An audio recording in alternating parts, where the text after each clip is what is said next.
to say Facebook. Hello, Instagram. Let's give a few minutes for people to join. How's it going? How are you doing? How's your day? Good, good. Yeah, yeah. Saw three moose this morning on my drive in. Had I left a little earlier, I would have caught the aurora. So I kind of regret waiting till the sun came up. But Alaska problems. Yeah. So I guess you guys are heading into like the long night, the night that it's like, goes on forever and ever. Yeah, the sun doesn't come up until I think like 9 now in the morning. Mm-hmm. And sort of we lose 6 minutes each day until we hit solstice. So, Yeah. I'm always looking forward to December 21st. Like, then we get more light. It gets better and better from there. Hmm. Yeah, yeah, Yeah, and that's sort of like the cyclic countdown that we have, more light and then it goes away and then it comes back and we're stoked for it. yeah. Cool, cool, cool. Yeah, my dad's up north. He's in Coral Harbor and Nunavut, and yeah, he's like, this around this period is the period where it like gets really like dark and kind of you stay inside and get kind of like a little bit. You got to find something to do. You got to, you really got to hunker down. And then after Christmas, it just gets better and better and better from there. You get a bit more time to be outside and do things and all that. Yeah. Yeah, I went skiing yesterday at like 9:30. We got our first big snow earlier this week Oh and yeah, yeah. it was beautiful. Yeah. I went out on a lake and then my boot got really wet and I was like, yeah, probably not a good idea being the only person on this lake. But I held at the moon. I literally held at the moon and it was awesome. Yeah, yeah. Crazy. That's awesome. Cool. And you're at work right now, eh? I see all the filing and stuff Yeah, behind you. yeah. Yeah, yeah. Sorry, I could put on our sun costume for added effect. We do have. Okay, well let's get going. Hi everyone, welcome back. I am joined with Alyssa Enriquez. You can see her work behind me for her project Common Ground, which is part of our exhibition. I don't know how to connect to you, which only has a few days left. It's over by the end of the weekend, which went by very quickly. Just a few things before we start. I wanted to kind of plug that we have our open house event coming up very shortly, November 6th. It's going to just be a series of kind of digital events. Make sure you're checking the website, following on social media. There's going to be giveaways. There's going to be a whole bunch of things, really cool announcements. There's going to be just a whole plethora of very cool digital virtual programming. All you have to do is kind of sit and follow along. So I just wanted to plug that, and then let's get into it. So Alyssa joined us about this time last year, late September, early October last year for the 2019-2020 residency, coming all the way from Alaska. Now she, when we had read her proposal and seen her work, we were really blown away by the platinum palladium work that she was doing with her kind of land-based work, and I think that yeah, no, I'm gonna leave it at that. She's a photo-based artist and arts educator residing in Fairbanks. She completed her MFA photography at the University of Alaska Fairbanks and earned her BFA in fine art photography from the Academy of Art University in San Francisco. She completed a series behind me, Common Ground, for the exhibition. And I'll let you kind of take it away. Tell us a little bit about yourself. Sure. What do you want to know?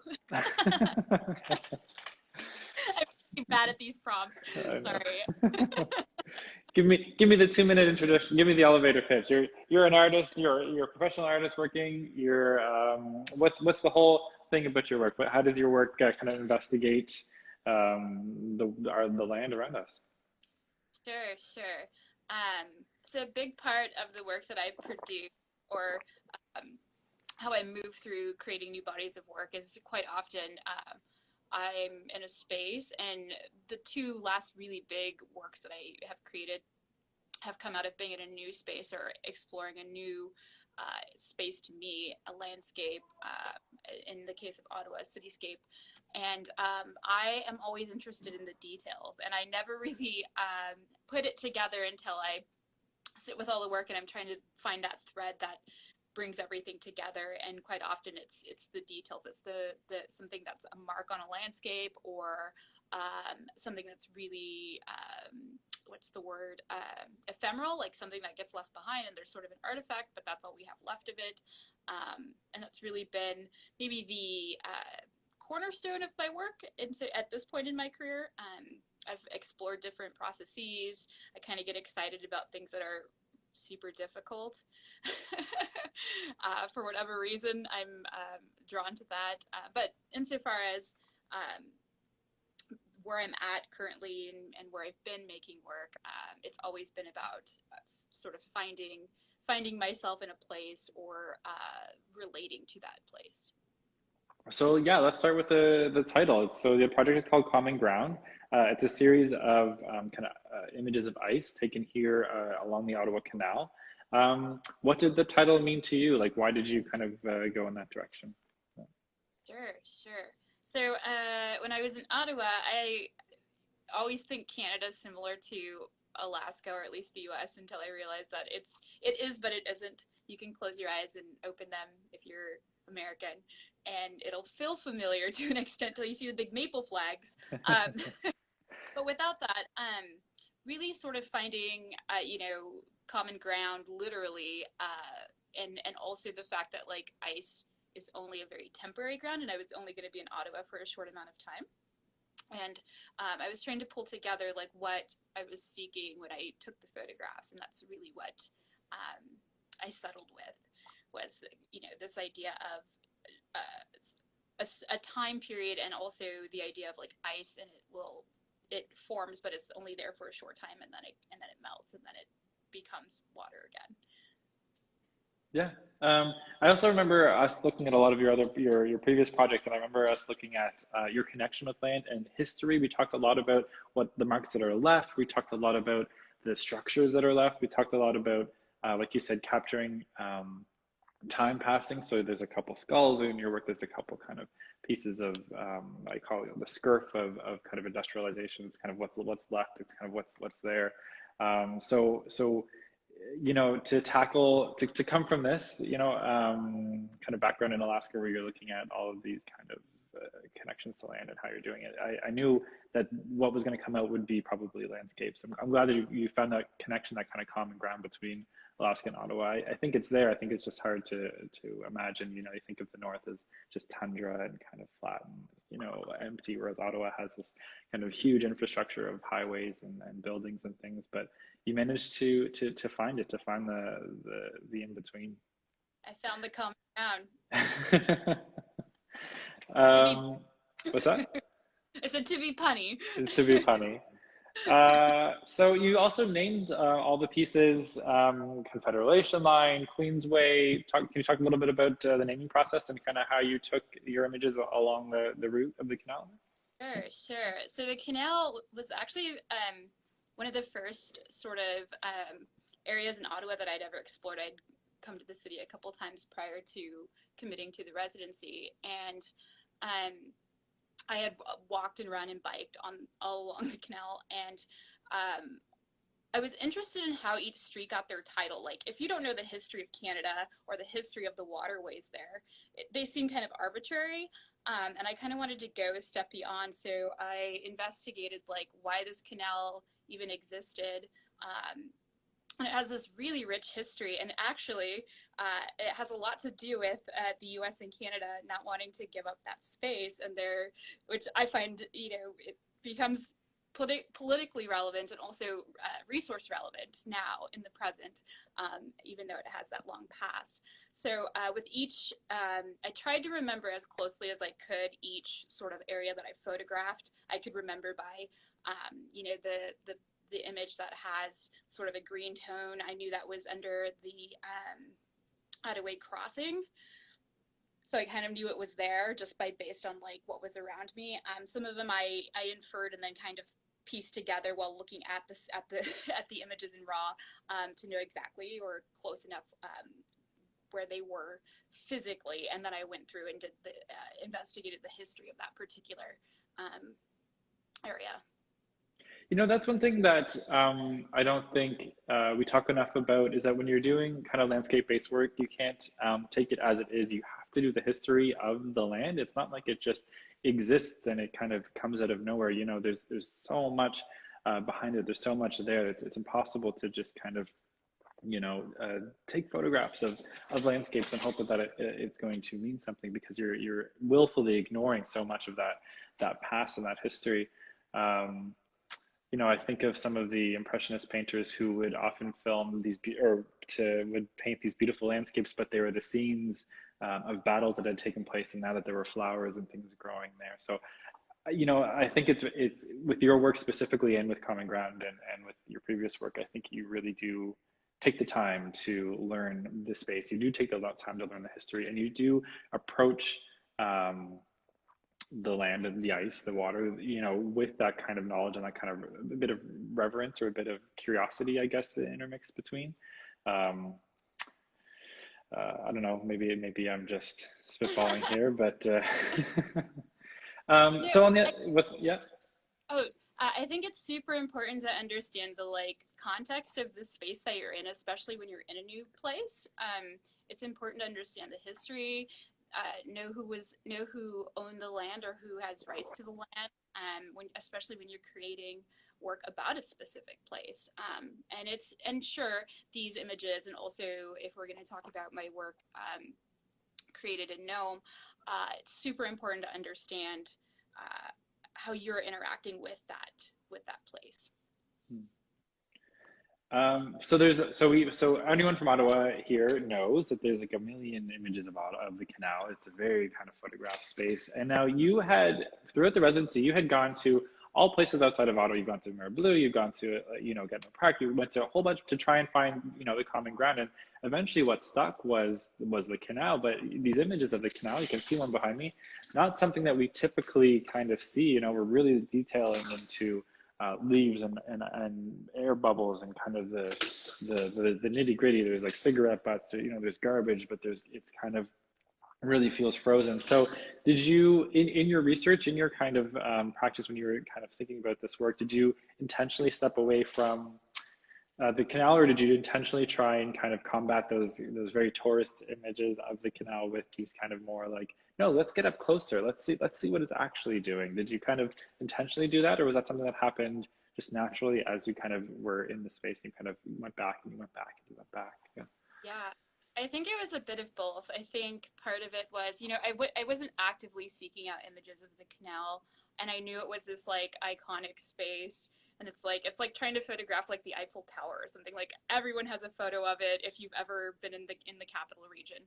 But as you were saying, I walked past it every day, and I watched it change through the seasons. From boats and kayakers and ducks and herons to there being sort of the change of season. And I was really interested when the muck started getting really close to the edge, and there was always beer cans and random trash floating in there, which has I can create an even greater statement with that. But I was super interested in depending on where I was at on the canal, there were different things kind of coming up along the edges, and the ice was forming in different ways. So to answer your question, I sort of by chance became very interested in this, if there was an oak tree nearby, of course there was going to be more leaves near there. And then I became interested in sort of those patterns and shapes and smaller landscapes that presented themselves as I kind of walked and hung out with my camera. Yeah, I think there's some really good, really incredible moments that just happen naturally. My favorite image is, I'm just going to move this over, this one here. Whoop, other way, that way. You've got these kind of, it's almost like dust. It's these little fragments of leaves that kind of create along the edge of the ice. And then, you've got the water behind it, creates these kind of fractures, these kind of moments, but it also tells a bit of a story. It feels like it's a landscape with a beginning, middle, and now, as we know with ice, there will be an end to it. So I guess it creates a bit more, the work especially creates a bit of a narrative. And ice, of course, right now is very loaded. We're not seeing ice structures build. We're not seeing things happen for the first time this year. Now, do you want to talk a little bit about that? I mean, while we were together, we applied for your master's in Northern Studies and you got accepted. Of course, you can't be here right now because of COVID, but do you want to talk a little bit about the appreciation of kind of ice and the Northern world and how that kind of, for you, especially in Alaska, but anyone who lives up north, you know, ice is such a key component of everyday life. Sure, sure. And I, like you said, ice right now and will continue to be sort of loaded in the sense that, the reason why it's important to recognize ice is that it will affect the climate across, you know, um, the entire globe. What happens in one area isn't, we're not in a closed system. Ice doesn't get to hang out on its own, and we don't get to worry about the cryosphere because that's over there in the north. So kind of springboarding off of that, I applied for the Master of Science program at Carleton University because I'm super interested in sort of using imagery, the imagery I've been creating rather, to have a much more impactful effect rather, or at least be able to do some more in-depth research regarding changing permafrost. I'm super interested in permafrost. The road that I live on right now actually has multiple ice lenses, and when I rode my bike across it this summer, the ground literally does this. It sort of feels like I don't know, if you think of like a mud pie you made as a kid, and that when you patted the top of it and it made that like squishy slappy sound, that's what it felt like as you're riding your bike across it. and that moving to that area was sort of happenstance, and there's these actual ice lenses that are hanging out in this pond, and this is after I had applied, but and I was like, well, I can study permafrost here in my backyard. It's right literally in my backyard. And my work, so a few early photographs that I had taken when I came up to Alaska in 2012, I spent about 6 winters in Nome, and each winter the sea ice would come in, and then some years it didn't. And last year was the first year that it came in, and then there was a snow machine race, the Nome Golovin race. Folks go from Nome to Golovin, which is a village. I think it's about, on the sea ice, I want to say it's like round trip, a 60-mile race. It may be a little bit more. Probably should have looked that up. But point being is that they had the race, and the next day there was hundreds of people on the ice, and the ice went out the next morning, open water. So that's a big deal. That's the Bering Sea. It's, that shore fast ice isn't there. And we can get into subsistence. We could get into the importance of the ice being available for species. I'm not a scientist, and I will never claim to be one, but I'm interested in working with people who can interpret that data, and I'm interested in using imagery, since we respond to it so strongly, as a tool to communicate that. Yeah, I think it's really relevant to talk about our art practices as not being kind of insular within the art world, that we have the ability to aid different causes. We have the ability to kind of apply, a very kind of scientific discourse into kind of visual imagery. I think to be the bridges of this is something that we should do as artists. That I think that we shouldn't be afraid to kind of branch out and say, well, I'm not a scientist, but I'm interested and I want to get involved in these conversations, and I want to kind of be an ally to that as well.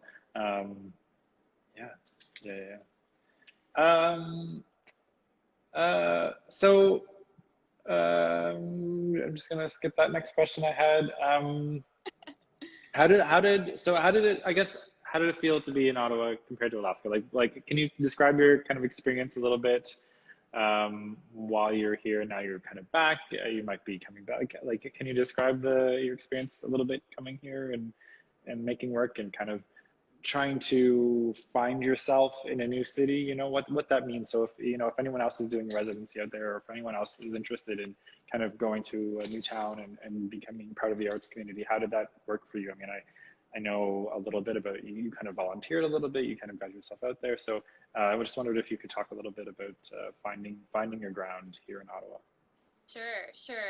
So I flew in. It was I want to say last week of September last year, and immediately we don't get a ton of really great music in the middle of Fairbanks, and you can go down to Anchorage, you can fly down there, or drive 360 something miles. So the first thing I did was see what bands are playing, and I was super fortunate. And my second night I was in town, I got to see the Great Lakes Swimmers live, and met them, and it was incredible. Met people at the show. I just started talking to people and saying like, hey, I'm new here. I'm excited to be in this new space and explore this city. Access, when you think about a residency, think about the access to things that maybe you don't have in your town or even in your community, or if you want to explore something new, make sure that those resources exist. And if you don't know where to find them, to kind of seek them out. So yeah, I volunteered. I saw that there was a TEDx Ottawa happening, and I'm a co-founder of TEDx Fairbanks and was looped into that network. So I went ahead and emailed and said, hey, I will be in town for X amount of time, and I'm super stoked, and it looks like you guys are having an event in a couple of weeks. Do you need any more volunteers? And they said, sure. And they needed a photographer, and so I got on their media crew, and I think it was my first week in town. And that looped me into meeting a lot of really great folks, that I continue to stay in contact with. So it's important to sort of like also be uncomfortable. I think that's part of the process, is to be uncomfortable, is to be in a new space, is to challenge yourself, put yourself out there. I also joined like a meetup group to go hiking in Gatineau. I didn't have a car, so it was really nice to be able to go places without having to rent a vehicle, based on folks that wanted to just go and hike around. And picked up a bike as soon as I got there and started biking around town and just looking up the different neighborhoods, and was interested in really experiencing Ottawa. It's a city, there's a million people there, but it also feels really small and like a town based on the neighborhood that you live in rather. So all of that was a little jarring, but also exciting. But I did struggle. I'm going to be completely honest. I had such a hard time sort of finding a place that felt comfortable and that felt familiar, and that's where like the whole impetus for this ice project came out of that. And I would just go for walks along the canal, and that felt really, really familiar in a really strange way, because we don't really have anything. I mean, we have the Chena River, I guess, would be the equivalent of that. There's a path along there. I think that's it. That's it. No, I wanted to bring it up because you really, even from day one, you were very kind of invested in like, okay, I'm here. I want to make the most of it. I want to kind of get into the arts community. I really want to like, I'm in this residency and I'm going to use it to build communities. I'm going to get out there. I'm going to like do the things I want to do. You're a very kind of outdoors person. So you were constantly kind of like, not just in the arts world, but also kind of, like you said, doing the hiking meetups, doing like going out biking, doing this, doing the TEDx. I think it was just a very shining example of, using the residency to the best of your ability. Yes, you're there to make artwork, but you're also there to kind of like reach out and connect. And I know some of our students, you're the one that you really kind of stick in their mind because you're always around, you're always kind of chatty. The other thing too is that a lot of people were introduced kind of to platinum palladium for the first time when you showed your work up at the print cell last year. Just as an aside, I know that you were trying to set up a platinum palladium kind of space in the alt lab, and then COVID happened and we couldn't. But did you consider doing the ice work as platinum palladium? Do you think that would have added or detracted, or did you question that at all? I was so on the fence with that. I really wanted to. I'm so bummed that COVID happened, because I did have some pretty well laid plans. That being said, I'm actually happy with the fact that they are in color. I often don't work in, or I don't show work in color. I'm super kind of committed to all processes, but given I didn't, the one joy that I had in this residency was having the opportunity to create space to platinum and palladium print. But best laid plans, which is fine. But I was super excited to introduce people to the process. It's one of those, you either you love it or you really hate it because it's a ton of work and you sort of have to take really, really precise notes and there's a science to it. And that's the appeal to me.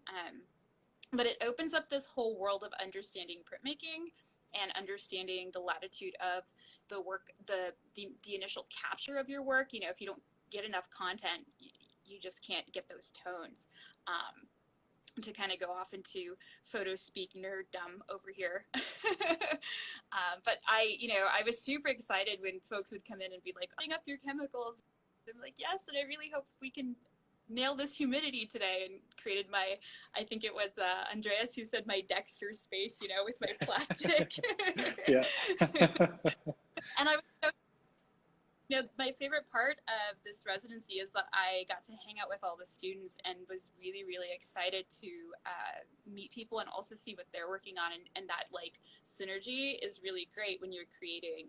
I think, like the title of this exhibition, I don't know how to connect to, is really sort of, it really speaks to that, like, not being able to work with other people or being around other people or, when I worked on my MFA project, I was alone in the darkroom at the university here every night trying to make it happen. And it was actually really, like, I will be honest, I cried on the darkroom floor a couple of times because I just couldn't get the process to work. And I resolved to saying, okay, that's okay. These failures, I have to learn from them and take good notes and, revisited them, changed a couple things, and this magical day happened when a print came out exactly how I had envisioned it, and I did not stop printing until I got at least half of that project done. So platinum and palladium, and I think the images with this series could have been really, really nice in platinum and palladium too. There's a certain whisper to those images. There's this detail that I would have loved to have been able to capture with that process for sure. Yeah, I mean, we talked about it a little bit in our sessions, is that if you're talking about a reverence to the land, the history of land, something about actually crafting an image on paper, a very hand technique that kind of mirrors that kind of love, it conceptually kind of follows through as opposed to, a digital print. However, I will say that the size that you went with your digital, you would be able to do this platinum palladium. So you went as big as you possibly could. I mean, it fills up the whole wall, right? So you're like, okay, if I'm going to go digital, I'm going to use all of the techniques that digital has to offer, all the positives that digital has to offer. So you talk a little bit about the size, like why you chose vinyl. We can talk about that in a minute, but let's talk about the size real quick. Like, you went as big as possible. Can you say a bit why? Yeah. Yes. So I thought about, as the exhibition approached, and I was thinking about, one, it was going to be really difficult to try to ship anything right now to Canada. But also, I was like, so the impact of a large image of ice to me is that it's taking this small vignette of this larger canal, and I'm able to kind of make it larger than life, and let you be with it for a while with that specific um, landscape, as if I were, or icescape, I guess we could call them icescapes. Escapes. Yeah. That was really what I was going for, and I didn't know what size, and I will say cost was part of it. There was I didn't want to spend more than $600 USD to print, and I also love the fact that these are temporary. They're made of vinyl. They will go away. They won't exist. At least not on these walls for a long time. And the same way, the ice hangs out for a season and then it melts, and that landscape won't ever exist again. Not that particular one, not the one we're looking at. When we're talking about your work specifically, vinyl made so much sense. We're talking about ice, we're talking about impermanence, we're talking about a very specific capture at a very specific time. And that's what this is. You were here for the residency, you were in Ottawa for a very specific time, you captured the ice, which kind of caught that time, and now this is representing that, and it'll just melt away, at the end of this exhibition, like this just kind of leaves. So for me, it made total sense that you used the medium you did as opposed to, let's say, platinum palladium or some of the alt processes that you kind of used before. I'm just showing off some of the work while we're at it. Mm, there we go. Yeah, I really did think it, and it was very purposeful. I sort of sat with it, and it was really uh, trying to find the best way to present um, that type of work. And I was really excited as I showed people who, like, folks who have seen the Canal or folks that grew up in Ottawa or spent vast amount of time presenting this very iconic, like we've mentioned before, space in a very new way. And to me, that was pretty exciting. Just because it was just me walking and thinking that the ice looked really cool. I won't attempt to say that I had anything more conceptual than that. We talked about this with Elizabeth's artist talk as well. So in the West, we're often kind of concept, project, intent, kind of finished. But sometimes as artists, we don't work like that. Sometimes it's experiment and play and what am I feeling? What's going on? What am I looking for? And then kind of dealing with it afterwards. And I think that's a really kind of important lesson to take right now, is that we're inundated right now with so much kind of crazy emotion, crazy news. It's a little bit too much. So it's okay to just, especially during residency, but to experiment and to play and to see where we're going and who, like, when you went out, I don't think you had the intention that this is going to be my project, this is the end result, but that's what it is. And I think that it just made so much sense for your time here, for everything. And it fits within your kind of practice really nicely. When I look at all of your work combined, it really does add a nice add on. So this work has also been shown in Fairbanks with your group F4. Can you talk a little bit about that as well? Was it done the same way, or was it printed like on paper and Well, framed and everything? Yeah. I have kind of an update because Oh. so that actually didn't happen in person because it was in the thick of COVID. So we had an online show, but it will be it'll be up and tangible in December. So we're in the December show at the Bear Gallery in Fairbanks at Fairbanks Arts Association. I actually have to send off my list of works today. Oh. Fantastic. So yeah, so Group F4 came out of we started this like women's photography group, and we were all so busy, and out of that busyness, a group of four of us kind of were thinking about the history of, photo groups, and of course Stieglitz, of course Adams, of course New York versus, California. But, you don't really see representation. I think of like Rauschenberg and other artists too, where like, you don't really see that representation, like insofar, like a good example would be like Frankenthaler, she was part of that group, but didn't really have the acclaim to it because there wasn't the ability to bond with contemporaries, or at least there's nothing like formally known about it. So we were trying to sort of break that like very male dominated, and photography still is extremely a male dominated field, but not to the extent of, and I think it should happen in harmony. We're all creators, lens-based creators, photographers, but we just really haven't had groups. And we work really loosely with the word group. It's more about our work relating to each other, or also kind of how we're able to all create very unique works, but then when they come together, there's a thread that kind of brings true, or kind of pulls together, from beautiful black and white nudes to ice to, and some of us are mixing up what we're presenting.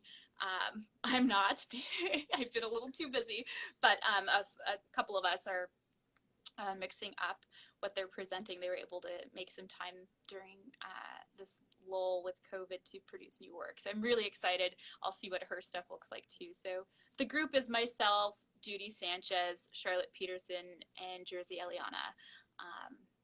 And that show, I believe, opens on the 4th of December. I'm not for certain. It's a Friday. It's always a Friday that we open. Yeah. What's the art scene like in Fairbanks? Like, can you talk just a little bit about just a little bit what's going on out there? Yeah. The state in general has a huge art scene. It's actually quite uh, pervasive in the sense of like there's so many artists. Creativity is really, I think, artists here in Alaska have the opportunity to um, call on each other since it's in smaller proximity, and also depends on where you're at geographically. Like Fairbanks has had their own unique art scene. Anchorage has a huge art scene, especially the Anchorage Museum, access to studios, access to universities. Also, as you step out, even rural communities have amazing art scenes. And then we also have to think about villages and the art that comes out of those places. And, when I think of Alaska as a whole, I think of it as probably the most art saturated place I've ever lived. From the art of making a kussbook to photographers to painters to writers. And I think like per capita, we're probably like the most for our small population, Yeah, and it's really exciting because I like bouncing ideas off of friends and being able to talk to a photographer from Nome or Appel that moved down to another part of the state, and Juneau is our state capital, and there's a huge art scene there too, and each art scene is super unique to its locale.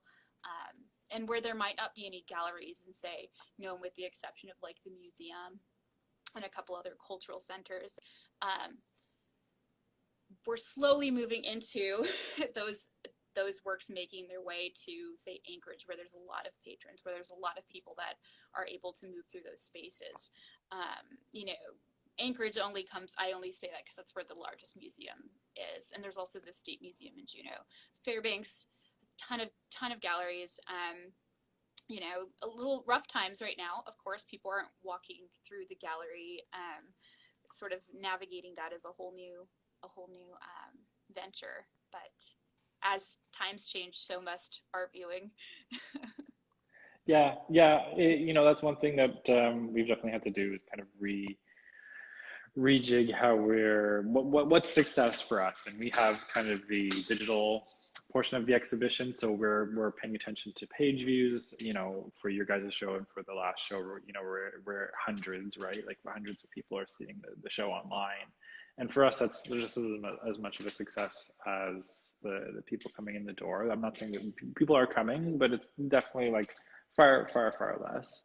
But then also having programming kind of throughout so that we're getting people connected with that. And that's one thing, I felt about the show. I don't know how to connect to you. When COVID happened, I felt kind of like, oh, like I don't know how to, like, it was the three residents, and I really felt kind of disconnected, and I felt like I couldn't see the work and I couldn't do this. And we were kind of away, and this whole thing. And I still feel, we're in the middle of COVID. We're still getting cases, 70, around 70, 80 new cases in Ottawa a day. I still feel like I'm on my words trying to connect with our kind of community.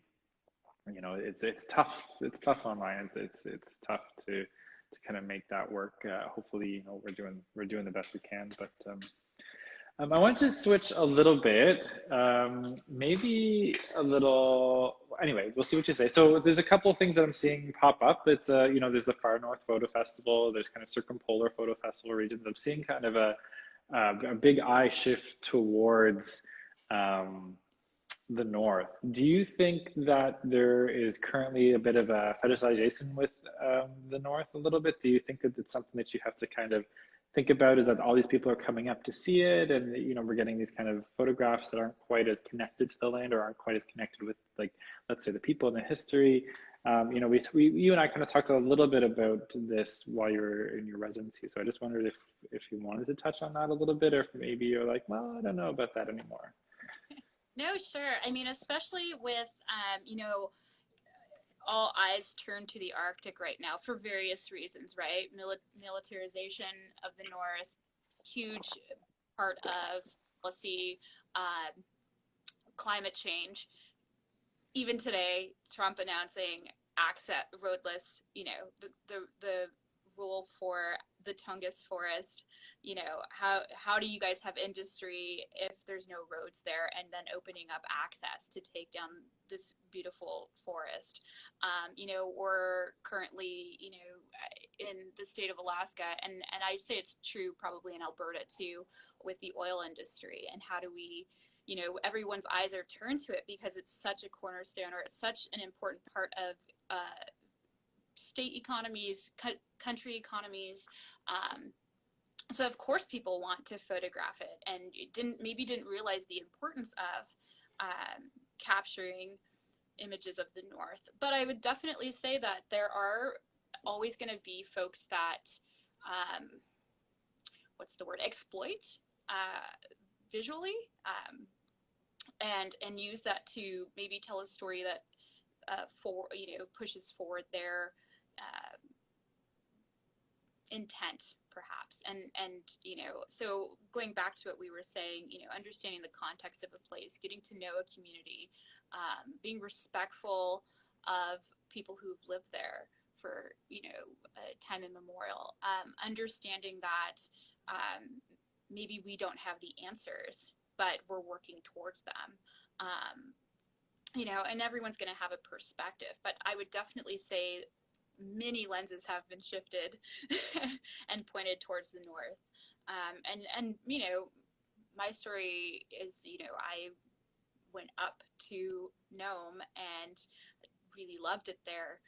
So I too am, you know, it's funny because I think about, you know, I'm a sixth generation Californian, but I think about like what it would mean if somebody came to California and was going to try to tell the story of California to me, or the land that my family has worked, and always being respectful of when I'm new in a place and I'm embraced by a community, or even just the community that I built for myself, that it should always be approached with respect, and honoring the story that the land's telling you, and honoring and being really true to, like, you know, you could be as intimate with that story that you want to be, but really understanding the history of the place too. And I really push that forward quite often, even when I teach, is to, if you're seeking something out that's new to you, always try to research the context, research the history, understand whether it's a process or a place or a story that you're telling. Tell it in the most honest way that you know, and be just super upfront. And to me, that's, you know, honoring yourself as well when you do that. Yeah, it's something I just wanted to kind of drive home a little bit. I find, because you do your research, you know, you do kind of look into the land as that, and I find it's a form almost of allyship. You know, a lot of times we can't be on the front lines, but I feel like if we're changing spaces, we're coming into a land, and knowing that history, knowing that kind of context is just going to help us make informed artwork, make kind of artwork that will make a change, but doesn't hit you over the head kind of with a message. You know, I think your work is a really good example of respectfully document, or respectfully creating images that have more than just the surface level to them. And right. So I just, and yeah. Well, it's important to note also, I, you know, approach it with a fine art. My phone just with a fine art. I'm not doing documentaries, and you know, I'm not. You know, the narrative that I'm bringing forward is unique to myself, and I think it's super important to differentiate that. I'm gonna plug in real quick. Give me a second. That's good. Yeah. Well, we're going to open up to questions very shortly anyways, just as a heads up. So type your questions in the comments below while we kind of finish that thought and we kind of plug in and we get there. But yeah, just to go back on that. Can you hear me? Sorry, I'm fighting with my. That's okay. I'm fighting with my setup here. All right, maybe that'll do. Okay. Not touching it. Cool. hopefully it holds up. I think I only have maybe like 11% as well. We're living on the dangerous side, you and I, and we've got these kind of propped up things. But precariously propped. precarious crop. Yeah, absolutely. But yeah, yeah. Was there anything else that Yeah, we didn't touch on that, or that you kind of wanted to finish it, or kind of like that I didn't ask that you think people should know, or to finish that thought on I'm looking at these questions, and yeah, yeah, I think that if anybody has any questions, feel free to yeah, pop them in, pop them in the thing. or even just say How hello. do I I really, so how do I connect to you? So how do I find more of your work? What are you up to? Where can I find you? What's going on? Yep. yeah, you can follow me at Wonderwall_1. You can probably even just put in my name into the Instagram. That's where you'll see mostly just fun things I'm getting up to, skiing, playing outside. Quite often we'll put up artwork now and again. I will say this residency helped me, even if it doesn't seem like it, with my self promotion. It's like not my forte. I have, I have will admit that at times have imposter syndrome, right? And we all do. If we're putting something out there, it's easy to believe that I'm going to be found out. Wait, I'm not actually a photographer. No, it's silly when you think about it, but I will admit it. Going into the vulnerable space here. But yeah, it's super helpful. I actually haven't, so I will alert everybody this week that I'm going to upload my thesis project. I think I haven't uploaded it to the website because it is such an intimate project, and I think that that's the reason why I've been sort of hoarding it. Literally at my cabin, all of the prints are there. But like letting it be out in the world, outside of the one exhibition that it saw. So that's actually something this has pushed me to do. I know you're excited for that, Yes. Darren. So if anyone wants to look at that, Alyssa's website is alyssaenriquez.com. I'm going to be following along on that. I do find in the residency, and I'm teaching P&P now on Fridays, that I'm constantly kind of just reminding people to kind of put yourself out there. So I'm actually doing an experiment. I have also not put myself out there nearly as much as possible, but I am going. I was at 350 Instagram followers, and we're going to try and make it to at least 400 to 500 just by regular content posting, regularly doing this. But it's something as artists we all kind of feel that like you love your work so much, and all of a sudden you're afraid to put it out, and it's just kind of this kind of roller coaster of emotions of like, oh my god, this is incredible, but wait a minute, it's too much if it's for me to kind of plug myself and do that.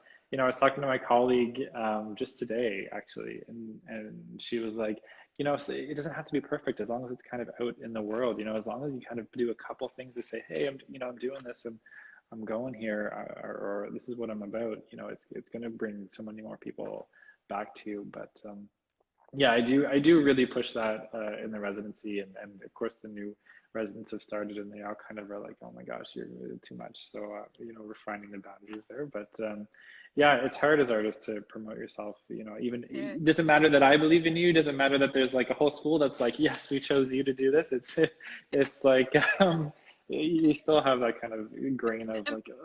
Did I get my MFA? Did they really hand this to me? Like, Just is it? Are you sure you're not going to take it away from you at any point?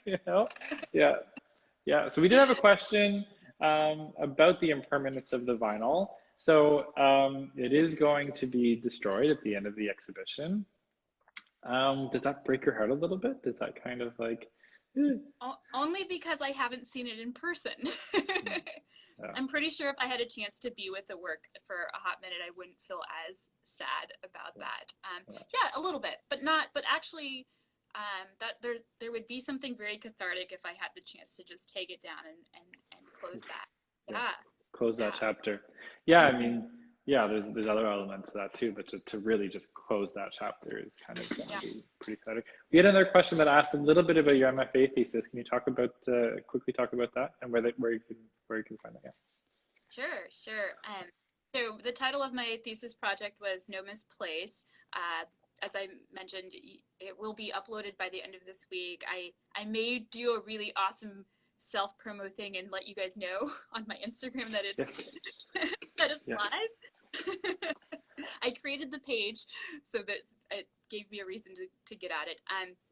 So I'll give you a little backstory. When I got invited to come up to Alaska in 2012, and I landed in Nome, and of course I had my camera with me, and I just started photographing the various experiences I was having, and partially because I was in a new place and I thought it was just a short little vacation, working vacation.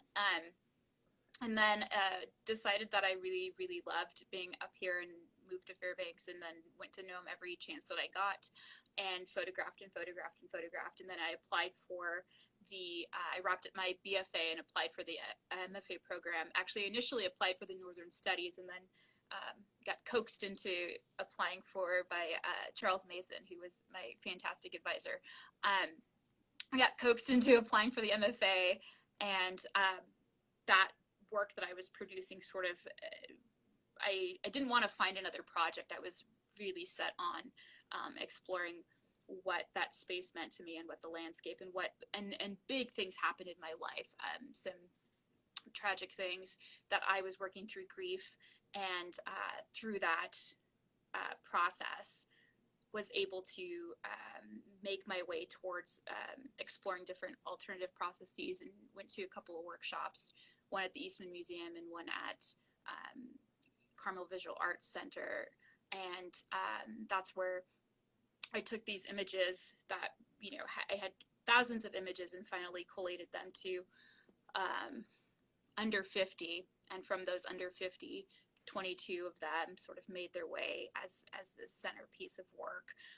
And it was a deeply profound moment for me, because I was making peace with so many different changes in my life. And I turned 25 in Alaska, and I just big monumental things. I learned how to drive here, and so many small things that would be inconsequential to other folks, but to me were these really big life changes. And I would say it was more of like a coming of age, and that's what the work, if I were to stepping back from it being a few years out, about 4 years out at this point, saying it was really about finding myself and finding myself comfortable and part of a community, and actively seeking to understand what it meant to be part of something. Because up to that point, I didn't really feel part of anything, community or,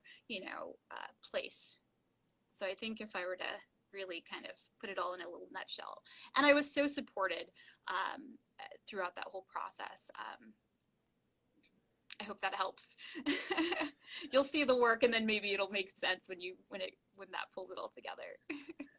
There's there's when you're in school and you're kind of, or when you're doing, evening classes, whatever, there's this kind of like coming of age kind of moment. Your school projects are one thing, and I find it's that next project, or it's that kind of next thing that you do that really kind of like helps you get there, or helps you kind of overcome, or helps you kind of work through that kind of experience. And then I find that the rest of the projects kind of fall into dominoes. But it is important, I think, for students or anyone who's kind of trying to build their practice, to make sure to keep going. And it's okay to just talk about there's things happening in my life, and I was just photographing it, and this is kind of what happened with that.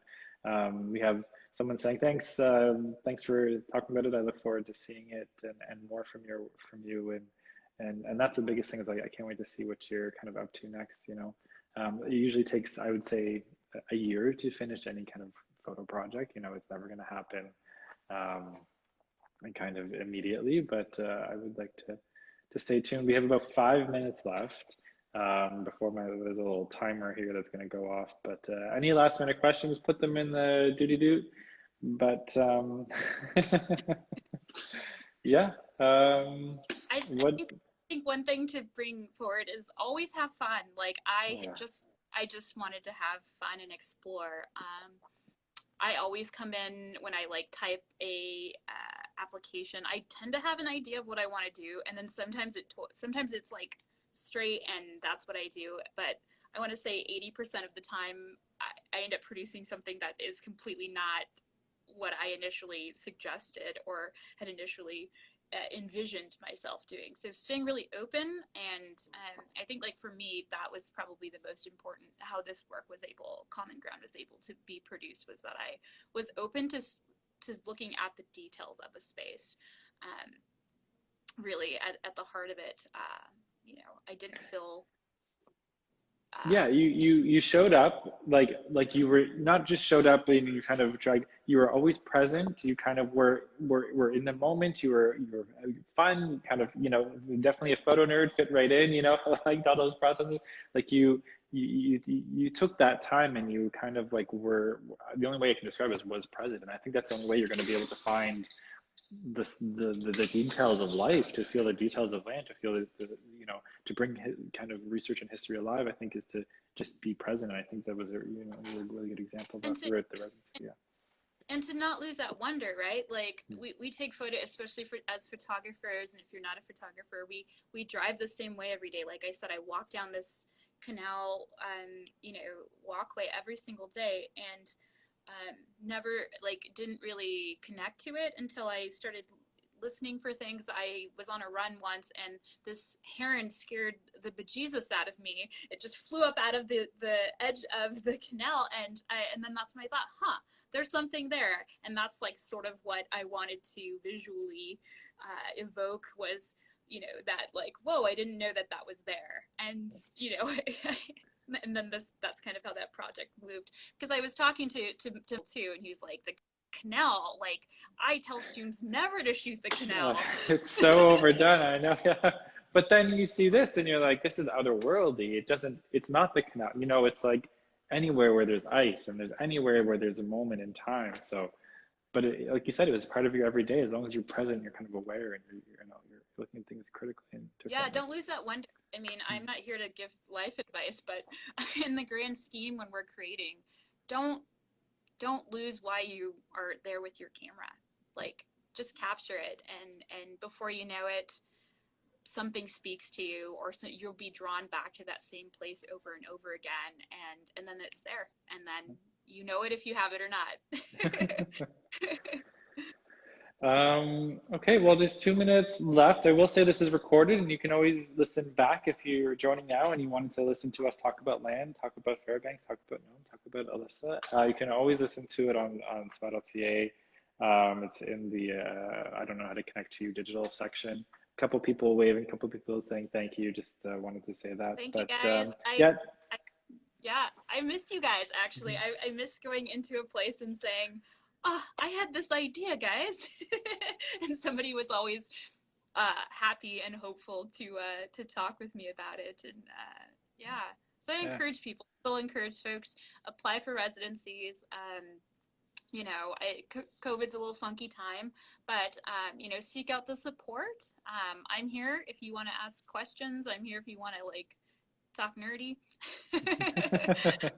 And I'm absolutely if like you want to follow me and I want to follow you, if you're making work, I want to see it. I'm equally inspired by content as I'm sliding through there, and I like sharing the bit of the world that the corner of the world I'm in, and love to see the corner of the world you guys are in. Corner of the world you guys are in. You got it. Thank you so much for joining us. Thanks Thank again. you. Yes. We'll talk to you later. Okay. Yeah. Later. Bye. Bye.